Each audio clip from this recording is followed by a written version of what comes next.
Hi everyone, and welcome to our presentation on special education in rural areas.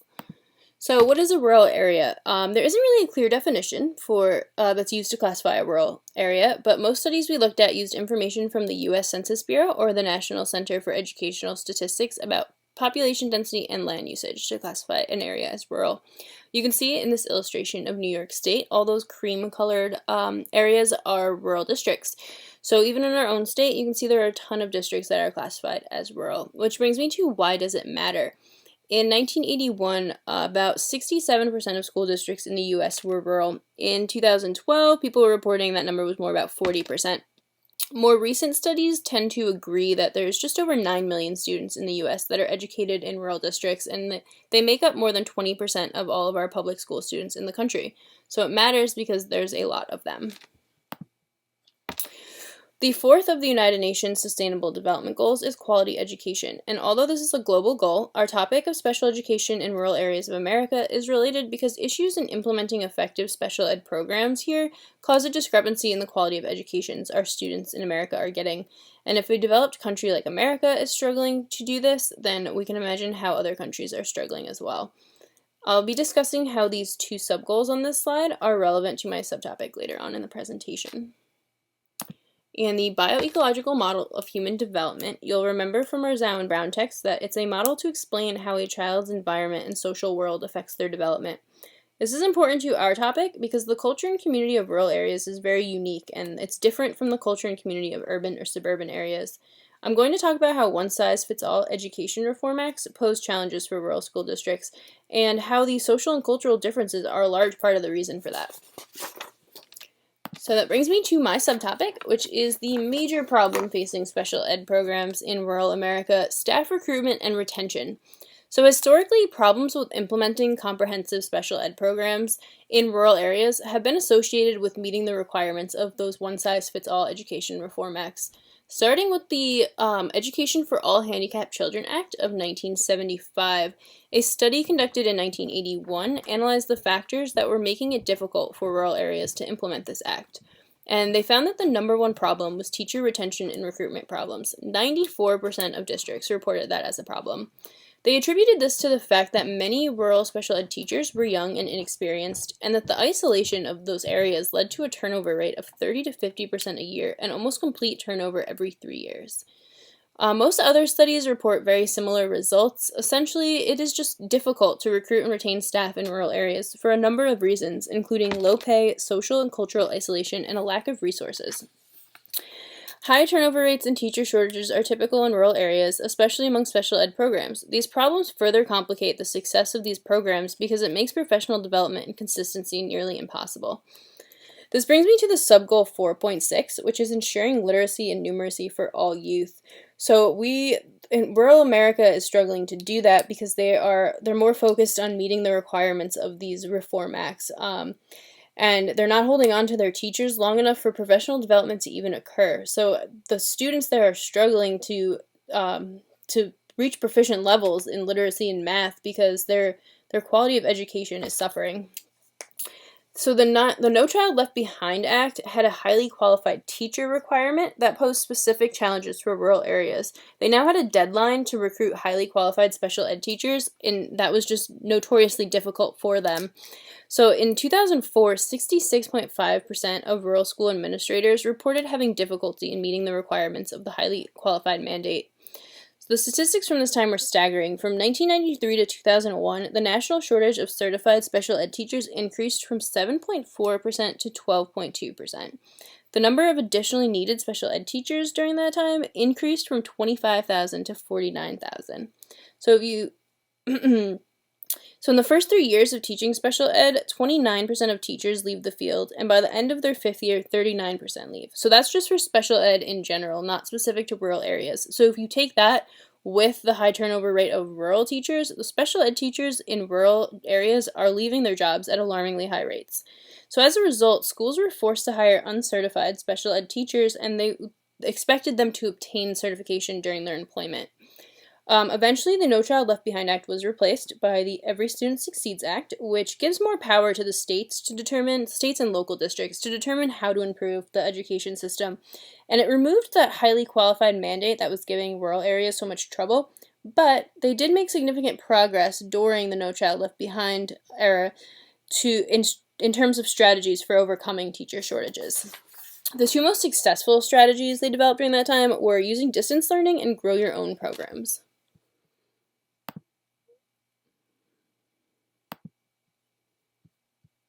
So, grow your own programs are basically alternative certification pathways. The idea is that it's to provide more attainable access to teacher prep programs to residents of rural communities. This is where the bioecological model of human development comes in. Rural districts were hiring teachers from other areas of the country, and many were leaving because they were unable to adjust to the unique culture often found in rural areas. The rationale is that training people who are already members of the community to teach there will result in lower turnover rates since they're already a member of the community, they already know what it's like to live there, and they're less likely to leave their hometown. This is also where subgoal 4.3 comes in. That subgoal is to ensure equal access to post-secondary education. So the programs I'm going to discuss are trying to do exactly that. They're all examples of these creative ways to provide access to post-secondary education to adults in rural areas.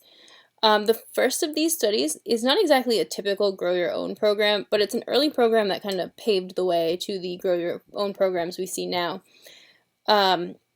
So I also just like to note first that historically, its access to teacher prep programs has been difficult for individuals living in rural areas, mainly due to financial reasons or just the distance to colleges and universities. So, this first study from 2003 analyzed the outcome of using funding from the Office of Special Ed Programs to support teacher prep programs specifically geared towards members of rural communities. So, they surveyed 13 rural colleges that had these programs funded by the Office of Special Ed Programs, and the money that they were getting allowed them to develop better special ed programs, retain classes that would have been canceled due to low enrollment, and increase enrollment as a result of advertising the program. So at the time of the study, the schools that were using the funding for this purpose provided 117 teachers to 42 local rural school districts. So it was successful, but it did rely on that extra money. The next Grow Your Own program comes out of Wright State University's attempt to address shortages of special ed teachers in rural Ohio. So they were seeing the typical shortages of rural areas, but they were concerned that rural Ohio was hiring these unqualified teachers who had emergency credentials. So most of the students in this program were already teaching special ed, but they weren't certified to teach special ed. They had emergency or temporary certificates and no formal training in special ed. So faculty from Wright State designed a curriculum to address all areas of special ed training, and in an attempt to minimize the amount of distance learning, they traveled to these off-campus sites that were closer to the districts that their students were teaching at. 20 of the 29 original students in the first cohort successfully completed the program and became certified to teach special ed. District administrators reported improvements in IEP development, behavior management, and overall teacher quality in the cohort students as they progressed through the program. Parents of the special ed students also unanimously reported improvements in their children's academic performance. So my next study analyzes the success of the Project Create program in South Carolina. 43% of the counties in South Carolina are classified as rural. So in 2001, when the No Child Left Behind Act was enacted, 36% of their special ed teachers were full-time subs or teaching on emergency certifications, and 32% of all of their teacher vacancies were in special ed. So Project Create consisted of teacher re-education centers throughout the state of South Carolina. The goal was to help teachers obtain additional alternative or initial certification in special ed. The study was conducted after the conclusion of the 10th year of Project Create, and essentially the program erased the number of non-licensed special ed teachers in South Carolina. So that's kind of cool. They went from having 36% of emergency uncertified teachers to having basically none. Analysis of 638 participants of Project Create found that the majority of people who completed the program were employed in rural districts. This is partly due to the fact that the program directors emailed administrators in rural districts first. They prioritize enrolling teachers from those areas. Okay. So the next topic, the next possible strategy, is distance learning and technology.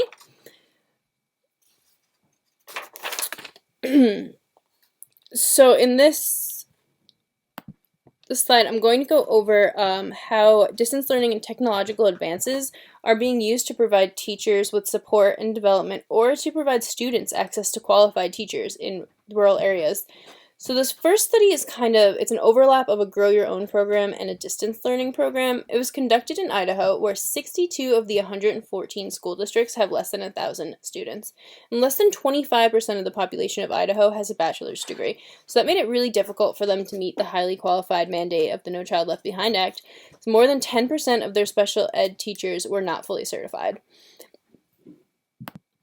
So, in an attempt to meet the requirements of the highly qualified mandate, Boise State University revised their teacher prep program and implemented a 5-year program called TATERS, which stood for Technology Accentuated Transformative Education for Rural Specialists. So, they used an online model, a statewide network of mentor, and a redesigned curriculum.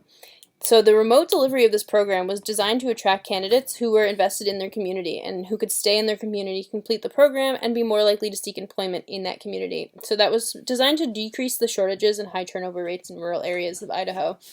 The program was geared towards people seeking initial certification in special ed, or those who were already employed on emergency certificates and needed to complete their certification. The next study was conducted in the Canadian province of Newfoundland and Labrador. Some background information: the study focuses on children with autism spectrum disorder who require a wide variety of services, and access to high-quality intervention early on has the potential to reduce their problems later in life. Studies conducted in the United States highlight that there's challenges to training enough of these early intervention providers. So in Newfoundland and Labrador, 40% of the population live in rural areas. The geography of the province makes travel difficult, expensive, and time-consuming. So the study focuses on the training of new interventionists in Jasper, which is a social communication intervention designed to facilitate children's social engagement, nonverbal and spoken communication, and play skills. New interventionists were trained in Jasper by senior trainers. One group was trained in face-to-face settings, and the other was trained remotely. They trained for 3 months, and then they were evaluated on their implementation of Jasper to actual children with autism. The interventionists who were trained remotely had an average of 93% fidelity, and the face-to-face group had an average of 87%. The results suggest that training new interventionists can successfully be done remotely. Although this isn't directly related to special ed teachers, it does indicate that training can be conducted remotely and can help us increase not only the number of special ed teachers, but also the professionals that provide special ed students with additional services, who are also very hard to come by in rural areas. This last study is from Sweden, where a lot of schools have been closed down, or districts have been redistricted based on the higher costs of operating schools with few students. So they surveyed 12 remote teachers in the rural region where remote learning occurs. They did a questionnaire and a semi-structured interview. Basically, they all agreed that this is teaching remotely is a great potential solution to reaching kids in rural areas. You can have teachers who want to live in an urban area providing quality education to kids out in the middle of nowhere. But they all agreed that it wasn't structured enough. They weren't sure what was expected of them, what the learning objectives were, how many hours they were supposed to work, where they were supposed to work from, what kind of platforms to use. So they agree that it's got a lot of potential, but there's a lot of things that need to be ironed out before this can be used. Okay, so supporting special education students in rural areas. Salary has been considered a factor in recruiting and retaining teachers. So in this chart down here, you can see how much less rural teachers made. This is from the 2013-2014 school year. So as a result, several rural districts used their federal funding to offer incentive programs to new teachers. And although it attracted a lot of new hires, it didn't help retain them at all. In Arkansas, new teachers in high-poverty public school districts with less than 1,000 students received a bonus of $24,000 each year for their first 5 years of continuous employment. Despite this, 15% of the teachers didn't return after their first year, and after 5 years, nearly half had left. So in order for these financial incentives to work, there must be further reason for the teachers to remain in the district. The most powerful factor in retention is the degree of community appreciation. Teachers are more likely to stay in their position if they feel the community appreciates them and is committed to improving and supporting the educational system. A rural district in North Carolina built affordable housing for teachers and so offered them apartments at below market rate, and any profit that was made from the rent was put back into the districts. And that was too new at the time of the study to like conclusively say it worked, but turnover rates had gone down since it had started. Similarly, a study of the relationship of perceived support to satisfaction and commitment for special ed teachers in rural areas found that teachers who feel supported are more likely to be satisfied and remain in their positions. Sources of support include their principal, general education teachers in their building, other service providers, parents, and administration. They also indicated a higher level of perceived support if they felt that the responsibility was shared with other teachers. The researchers from that study indicate that encouraging collaboration and shared responsibility are keys to having special ed teachers who are satisfied and committed to their jobs. A follow up study to that one interviewed 203 special ed teachers in 55 rural districts about the benefits and challenges of their jobs. When asked about what they liked best about their job, 86% of participants talked about aspects of their job related to teaching in a rural school. 31% talked about the family-like supportive community in their school. They also talked about the close bonds they have with their coworkers, students, and parents. They spoke positively about characteristics typical of a small town or a small school, such as knowing everyone and feeling accepted. The results of the study indicate that if you want to retain your special ed teachers, you should utilize the benefits of being located in a small town. Special ed teachers need to be supported and need to share their responsibilities with other teachers and administration. The researchers suggest mentor programs and a collaborative community that can be facilitated by administration. So in conclusion, the Grow Your Own programs had the most success in mitigating the problem of special ed teacher recruitment and retention. There's a lot of challenges to teaching special ed in rural areas. It's very unique and it's very challenging. But if we know what those challenges are, and if we know what makes a teacher want to stay, like being supported and feeling accepted, then administration can develop ways to support teachers through those challenges. So I'm going to hand this over to Sierra now.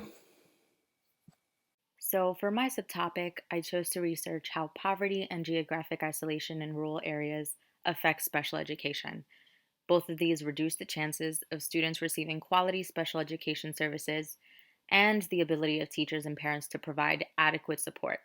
I wanted to educate myself on possible solutions that positively impact special education students, their families, and their teachers as well.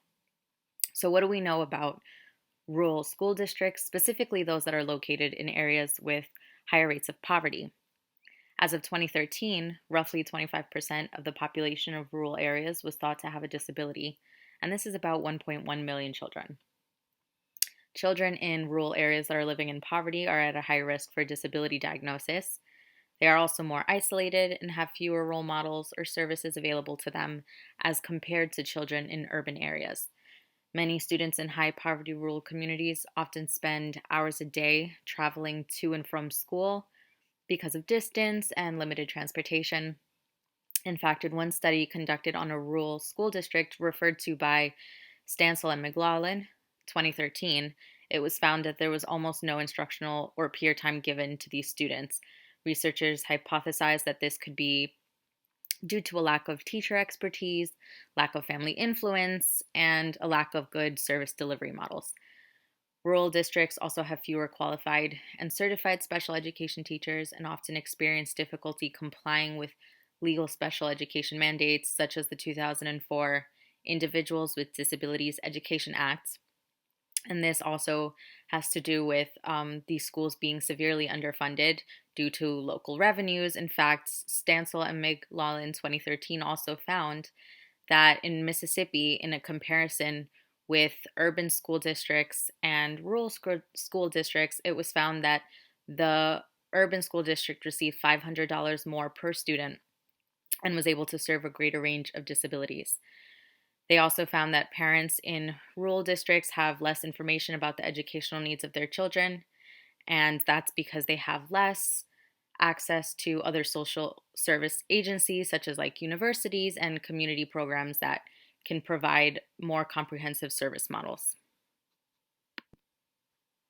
A case study conducted by Chandler 2014 examined a rural school district where many of the students live in poverty. Teachers were interviewed and other forms of data were collected with the purpose of developing a deeper understanding of learning disability identification processes that were implemented. General views of rural poverty are often distorted, and many people assume that people living in these conditions are all happy farmers living simple lives. But because they're also sparsely distributed over large areas, the issues they face are easier to ignore. This study sought to find out what teachers in their schools believe about poverty and how their assumptions impact their decisions on eligibility for special education services. 100% of the teachers in the study made comments about believing that hard work overcomes poverty, which is unfortunately translated to if students are failing, then they are not working hard enough. This kind of perspective puts strains on teacher student and teacher parent relationships. More than half of the teachers in the study also believed that the schools can fix the poverty problem. This is kind of a good thing because it means that teachers are willing to take some responsibility for student learning, but unfortunately, research shows that these teachers were not often seeking solutions outside their own innovation and were not questioning the larger socioeconomic structures that placed their students in poverty in the first place. More than half of the teachers also felt like their school situations were not that bad. These teachers are less likely to question the conditions in which their students live and advocate for their students when it comes to accessing more resources and making internal systemic changes in the school. 90% of the teachers in the study identified as belonging to the middle class. Unfortunately, this research suggests that these teachers may not have adequate insight about poverty, how poverty influences the lives of their students, and leads them to put blame on the students and their families and hold them accountable for their failures instead of providing them with support. These assumptions affect the approaches that they take on their instruction in the classroom, in which sometimes they often feel like there's no need for intensive instruction, and also the assessment methods for determining eligibility for special ed services. Chandler 2014 recommends that institutions of higher education and school district administrators provide educational activities for both future and current educators that challenge their stereotypical beliefs about people that live in poverty. This would definitely encourage teachers to focus efforts on improving instruction and building better relationships with students and their families. Danielle mentioned before that our research topic is linked to the UN SDG goal of quality education. And I think making sure every student has access to that really is the goal of this research. But in addition, we also have to examine the factors that hinder students' abilities to have this access. So, the UN SDG goal that I'm linking to my subtopic is no poverty, which is the first goal.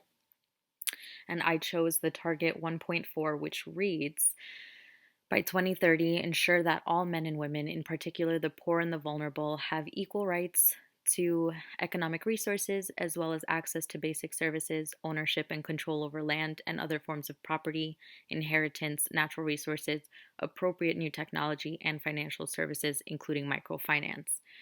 So, in other words, policymakers should consider socioeconomic reforms when they talk about improving schools and special ed programs. Ensuring special education students and their families receive appropriate new technology is really, really important. In rural areas, access to the internet for service delivery has increased since the American Recovery and Reinvestment Act, which was passed in 2009. This focused on increasing access to high speed internet throughout the US by providing financial support to enhance the country's infrastructure, specifically for broadband technology. So let's think about the ways in which technology can positively impact special education systems in rural areas. We know that because of geographic isolation, school districts and their staff are far removed from other positive service settings and models. It is important to recognize how to help special education teachers so that they can in turn help their special education students. Technology can make it easier for administration, special education teachers, and teacher candidates to receive remote training and professional development, and this would mean they would not need to travel long distances. One example of this is in Idaho, which is one of the most rural states in the nation. Boise State University has implemented a program called the Technology Accentuated Transformative Education for Rural Specialists. The program encourages professional collaboration with other Idaho school districts and introduces an online cohort model which offers effective instruction to qualified candidates. It also provides a statewide network of mentors that guide teacher candidates through experiential learning. This allows teacher candidates to connect theory to practice, make better connections across their courses, develop better reflective and analytic skills that are required for service delivery. TATERS also supports a response to intervention framework of service delivery, which requires special educators to understand the tiered models of service delivery and equip them to provide interventions and support to their students. Special education teachers are assigned primary responsibility within this RTI framework and leadership roles as well for implementation. Johnson, Humphrey, and Allred 2009 found that in Idaho, special educators typically leave their position after only 3 years. So, the purpose of this program is basically to attract teachers from diverse backgrounds in an aim to combat the issues of special ed teacher shortages and also address the growing number of students with disabilities that come from other cultural and language backgrounds. And the hope of this program and everyone involved is that other states and universities would see this program, be inspired, and develop similar models that use high tech and strong collaborative relationships to lead to better services for students with disabilities. Parents can also benefit from technology by gaining access to early intervention programs with family centered goals that encourage at home support. Early intervention programs are usually characterized by having developmentally appropriate evidence based strategies and are usually developed in a child's natural environment. In rural areas, unfortunately, services are sometimes only available in clinics or hospitals, and then the burden of travel is shifted onto the families. In other cases, EI specialists do travel to special education students' homes, but sometimes traveling for them is too much as well. So, Meaden, Mayer, Snodgrass, and Halley, Meyer, have 2013 have compiled research on a pilot program that's geared towards the parents of young children with autism in rural areas. The internet based parent implemented communication strategies program provides long distance training and coaching via the internet to parents, and it provides consistent coaching of teaching strategies for parents to enhance their child's social communication skills. And they do this by developing social communication goals that are based on on at home routines. So like mealtime, free play, things like that. It also allows parents and service providers and researchers to mutually communicate remotely through audio and visual input and provides technology training so that parents can better navigate the program. During the first stage, a speech pathologist comes to the home for an in-person evaluation. The in-person and the pre-evaluation and the post-evaluation, which is done after everything. Those are the only two in-person contacts. Everything else is done on the internet. So after the pre-evaluation, then a video conference is done where parents are basically taught how to use Box, which is for sharing docs and videos, iCal, which is a shared calendar that the researchers and parents use, iPad, and Skype. Parents are then given training and coaching through those shared materials through Box.com, and they also use Camtasia to record data based on the strategies that they've begun to implement in the home.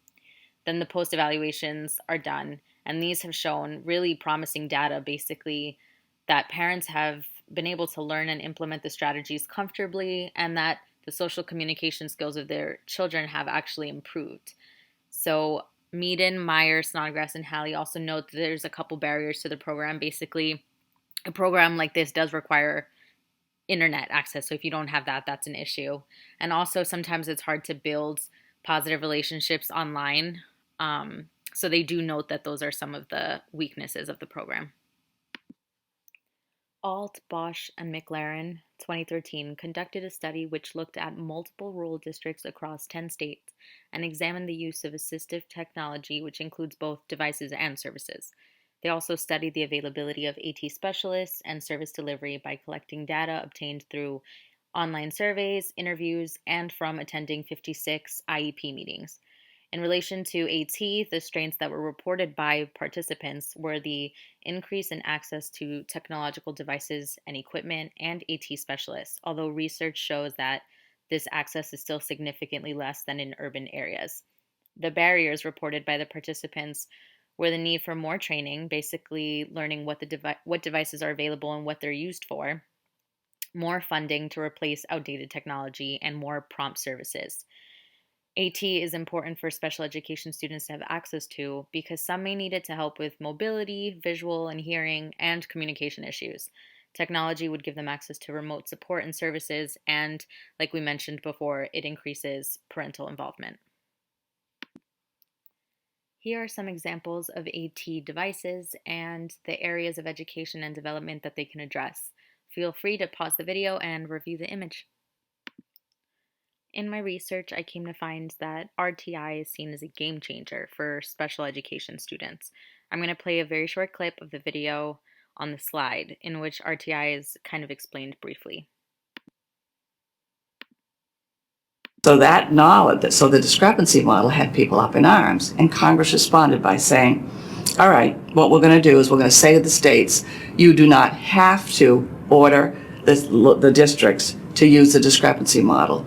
You can allow them to use a model that says we're going to do early intervention. We'll do early intervention with these kids, and then if they don't respond to that, then we can consider that all that data that you collect will then be considered when you identify a child with a disability. And Congress had actually another focus in mind. What Congress wanted to do was to have people lower the number of referrals to special education. Because now what you have is identification rate of about 14%. So 1 in every 7 kids is identified as having a disability. And Chandler 2014 reports that some rural schools are still using a traditional IQ achievement discrepancy model to evaluate children, but these assessments don't always discriminate between actual learning disabilities and the results of inadequate teaching, and they also leave room for students to be misidentified due to teacher testing bias. Research shows that learning disabilities are typically not even identified until age 9. So, the idea behind RTI is really to provide struggling students with appropriate interventions before the experience of repeated academic failure, and then provide them with intensive instruction at the earliest sign of trouble. Chandler 2014 also suggests that teachers in rural areas have not been provided with the knowledge and skills to implement RTI models and have been discouraged from even examining it as a viable option.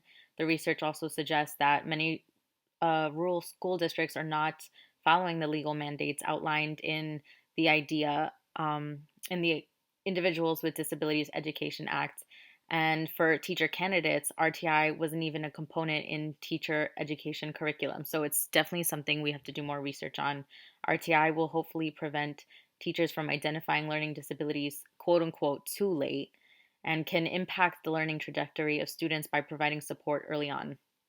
Some other technological solutions suggested by Alt, Bausch, and McLaurin are to take advantage of lending libraries, which allow teachers to obtain devices and resources from other schools, programs, and community based centers. They also suggest that AT specialists attend IEP meetings to become more aware of the actual needs of children with disabilities, and suggest that maybe these meetings can even be conducted virtually to, encourage people to participate. And also, they recommend that teachers, professionals, and parents build their own AT expertise. So, moving forward, it's important to think about how technology can help bridge the gaps in rural special education that are created by poverty and geographic isolation. We also have to understand how technology impacts the teachers, the parents, the students, and specialists, and understand that the challenges of poverty and isolation cannot be solved by like those groups individually. Um, and this basically keeps us from putting the blame on one another and putting the blame on teachers and the schools and the parents, and basically allows us to kind of think about how we can work together in order to really make a difference.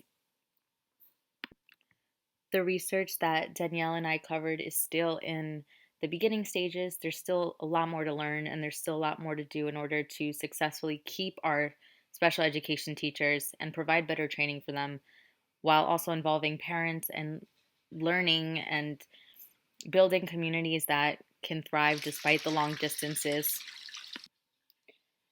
The ultimate goal is to provide quality education for special education students, and I think the research Danielle and I did is important because our role as educators is to care deeply about our students in a way that inspires us to research continuously to find out how we can improve the lives of our students, every single one of them.